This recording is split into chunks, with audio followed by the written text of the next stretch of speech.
ससुरा के उल्हन बड़ भारी, ये बेटी ससुरा के उल्हन बड़ भारी।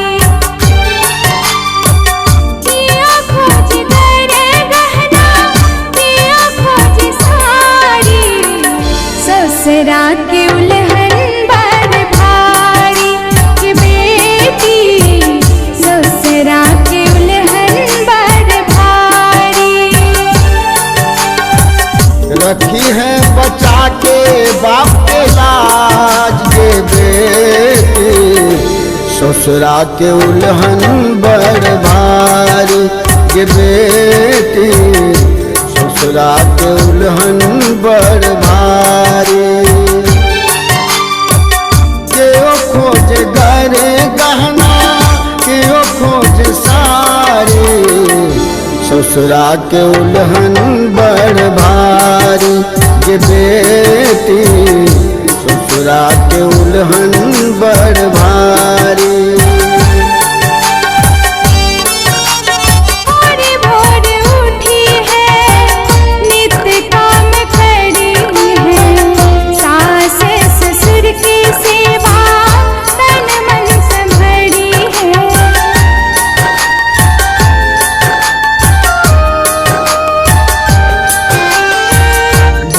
भोरे उठी है, नित्य काम करी है, सास ससुर के सेवा तन मन से भरी है।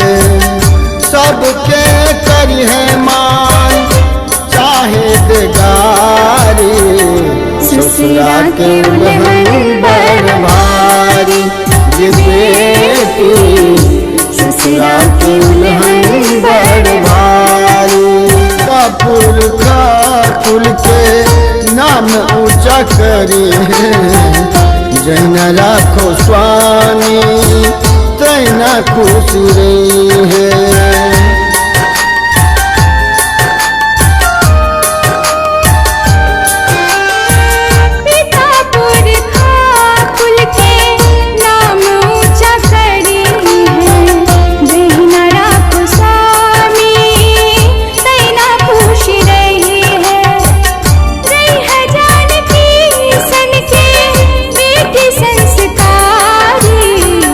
ससुरा के उल्हन बड़ भारी, ये बेटी ससुरा के उल्हन बड़ भारी।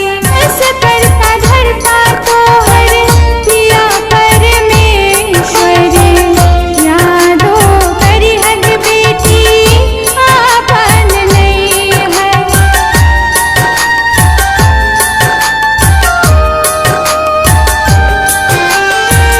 ऐसा करता धरता तोहर पिया परमेश्वर, यादो करी है कि बेटी आपन नहीं है।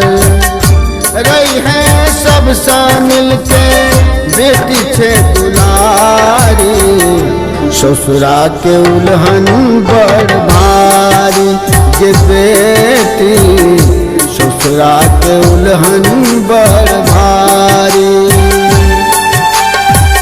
रखी है बचा के माँ के लाज, के बेटी ससुरा के उल्हन बड़ भारी, ये बेटी ससुरा के उल्हन बड़ भारी। केओ खोज गरे गहना, केओ खोज सारी, ससुरा के उल्हन